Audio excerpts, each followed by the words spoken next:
2025년 21주차 6월 6일 금요일입니다.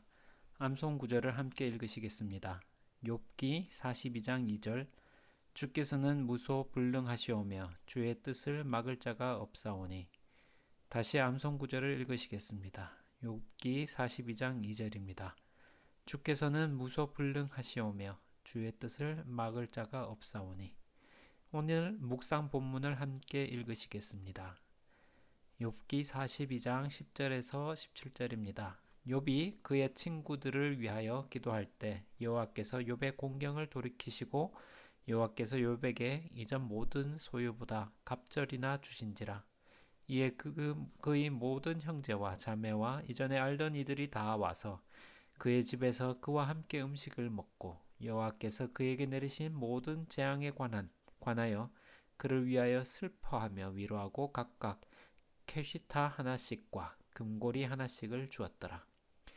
여호와께서 욥의 말년에 욥에게 처음보다 더 복을 주시니 그가 양 14,000과 낙타 6,000과 소 1,000결이와 암나귀 1,000을 두었고 또 아들 7과 딸 셋을 두었으며 그가 첫째 딸은 여미마라 이름하였고 둘째 딸은 그시아라 이름하였고 셋째 딸은 게렌합북이라 이름하였으니 모든 땅에서 욥의 딸들처럼 아리따운 여자가 없었더라. 그들의 아버지가 그들에게 그들의 오라비들처럼 기업을 주었더라. 그 후에 욥이 140년을 살며 아들과 손자 4대를 보았고 욥이 늙어서 나이가 차서 죽었더라. 쉬운 성경으로도 다시 한번 읽으시겠습니다. 욥이 새 친구들을 위해서 기도하기를 모두 마쳤을 때 주께서는 욥을 다시 회복시켜 주셨다. 곧 주께서는 욥의 재산을 이전에 그가 소유하고 있던 재산보다 갑절이나 더 늘려 주셨다.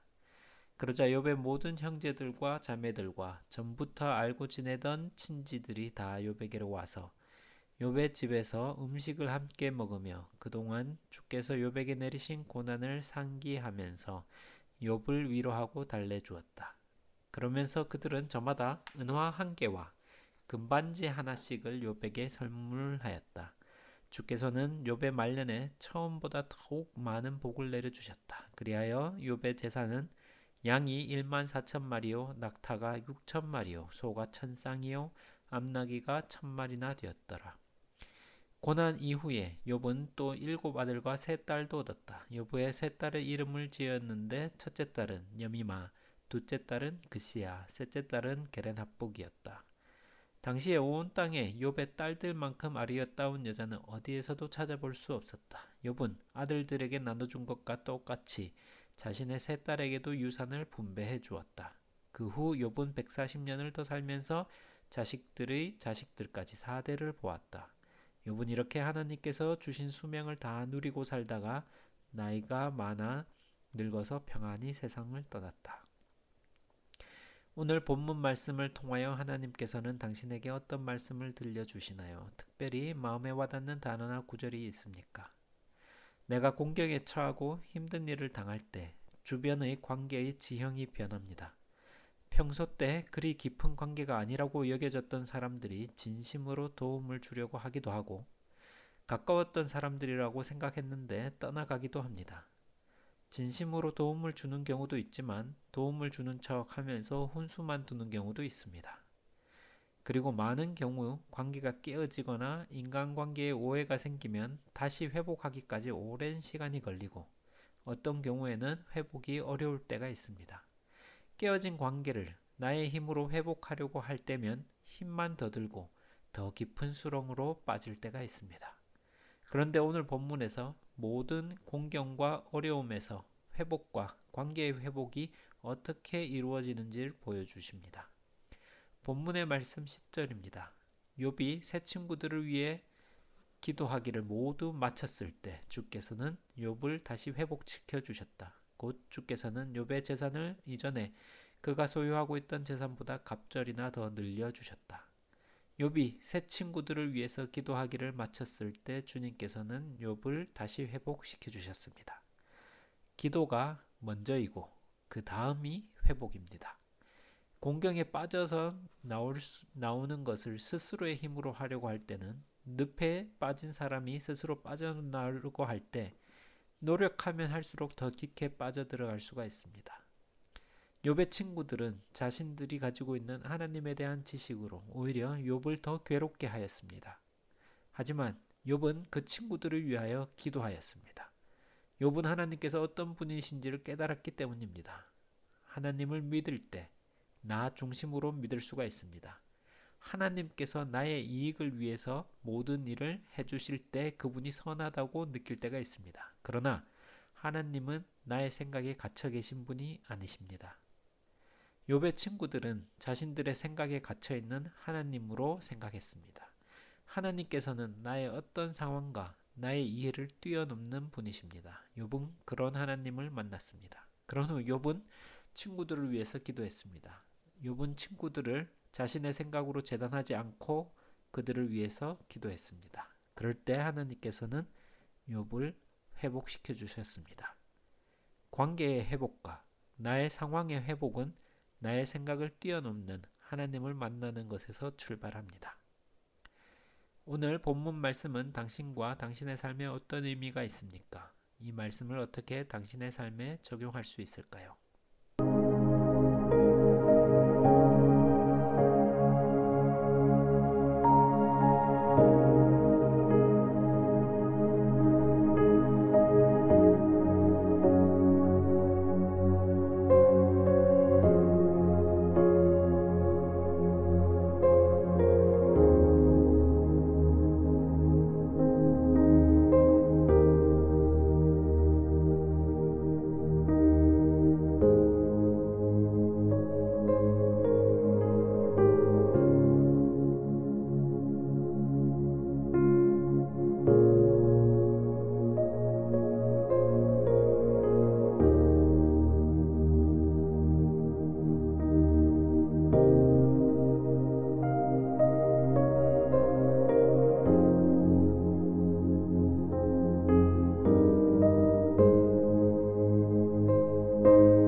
오늘 본문 11절에서 15절을 읽겠습니다. 그러자 욥의 모든 형제들과 자매들과 전부터 알고 지내던 친지들이 다 욥에게로 와서 욥의 집에서 음식을 함께 먹으며 그동안 주께서 욥에게 내리신 고난을 상기하면서 욥을 위로하고 달래주었다.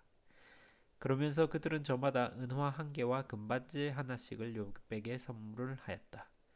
주께서는 욥의 말년에 처음보다 더 많은 복을 내려주셨다. 그리하여 욥의 재산은 양이 1만 4천 마리요, 낙타가 6천 마리요, 소가 1천 쌍이요, 암나귀가 1천 마리가 되었다. 고난 이후에 욥은 또 7아들과 3딸도 얻었다. 욥의 3딸은 이름을 지었는데 첫째 딸은 여미마, 둘째 딸은 끝이야, 셋째 딸은 게렌하북이었다. 당시에 온 땅에서 욥의 딸들만큼 아리따운 여자는 어디에서도 찾아볼 수가 없었다.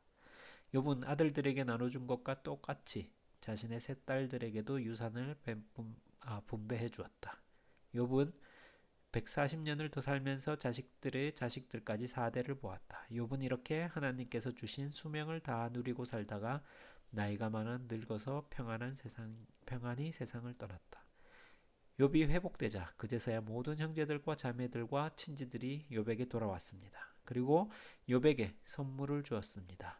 혹자는 욥의 형제와 자매들과 친척들이 욥에게 아첨을 하기 위해서 선물을 하고 돌아왔다고 해석을 하였습니다. 욥의 형제들이 아첨이든지 아니든지 욥에게는 이제 상관이 없었을 것입니다. 욥에게 진정한 위로는 하나님께로부터 온 것이기 때문입니다. 내 상황이 힘들고 관계가 힘들 때 위로를 사람들에게 받으려고 한다면 금세 실망을 할 수밖에 없을 것입니다. 다른 사람들이 나빠서가 아닙니다. 사람들이 아무리 위로를 해주려고 해도 참된 위로를 줄 수 있는 능력이 사람들에겐 없기 때문입니다. 참된 위로와 평안은 하나님께로 올 수밖에 없습니다. 욥은 이 모든 과정을 통해서 그것을 깨달았을 것입니다. 하나님과의 관계가 먼저 회복될 때 다른 관계들도 그 뒤를 따라오는 것입니다. 우선순위입니다. 주님께서 물질적 복과 자녀의 복을 욥에게 내려주셨습니다. 물질적인 복이 작든지 크든지 하나님께서 주시는 것입니다. 자녀를 주신 것도 하나님 섭리 안에서 주시는 것입니다. 욥은 하나님의 주권을 온전히 인정하였습니다. 이제 당신의 생각을 기도로 적어 보십시오. 당신의 기도는 감사와 찬양일 수도 있고 마음의 고백 혹은 하나님의 도움을 구하는 기도일 수도 있습니다. 자유롭게 기록하되 잠시 시간을 갖고 주신 말씀에 대하여 하나님께 응답하는 기도를 적어 봅시다.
하나님 아버지, 삶 속에서 깨진 관계를 체험하고 어려운 상황에 처할 때가 있습니다. 공경에 빠지고 힘들어질 때 내가 내 힘으로 그것을 벗어나려고 하려고 하지만 오히려 더 힘든 상황 속으로 갈 때가 있습니다. 주님, 그때에 다른 곳을 바라보지 않고 주님을 체험할 수 있게 인도하여 주시옵소서. 사람에게서 위로를 얻는 것이 아니라 참된 위로와 평안은 주님께 있습니다. 그리고 그런 상황과 깨진 관계를 내 힘으로 극복하려고 할 때는 오히려 답을 찾지 못하고 더 어려운 상황으로 가지만, 주님께서 인도해 주신다면 그 모든 것을 극복해내고 이겨내는 것을 믿습니다. 하나님 아버지, 우리가 그런 하나님을 체험하고 그런 하나님을 믿고 저희 삶의 반석에 하나님을 향한 믿음으로 하는 그 기초를 다지게 인도하여 주시옵소서. 그리고 한창윤 선교사님을 위해 기도합니다. 멀리 떨어진 곳에서 다른 문화와 또 영적으로 다른 배경을 가진 사람들을 만날 때 하나님 그것에서 주님의 복음이 전파가 될 수 있게 인도하시고, 함께 기도하고 함께 주님의 나라를 세워갈 수 있는 현지 동력자들을 주님께서 인도하여 주시옵소서. 그리고 그 선교사님의 모든 가정에 인들이 영적으로도 육적으로도 혼적으로도 모두 건강할 수 있도록 주님 인도하여 주시옵소서. 오늘 하루 삶 가운데 저희가 다른 곳에 뿌리 내리지 않고 오직 주님께 저희의 믿음의 뿌리를 내리고 삶을 살게 인도하여 주시옵소서. 극복해야 될 것이 있다면 극복하게 하시고, 또 주신 것 주님께 감사해야 될 것이 있다면 감사하는 하루의 삶을 살기를 원합니다. 주님 감사합니다. 예수님 이름으로 기도드립니다. 아멘.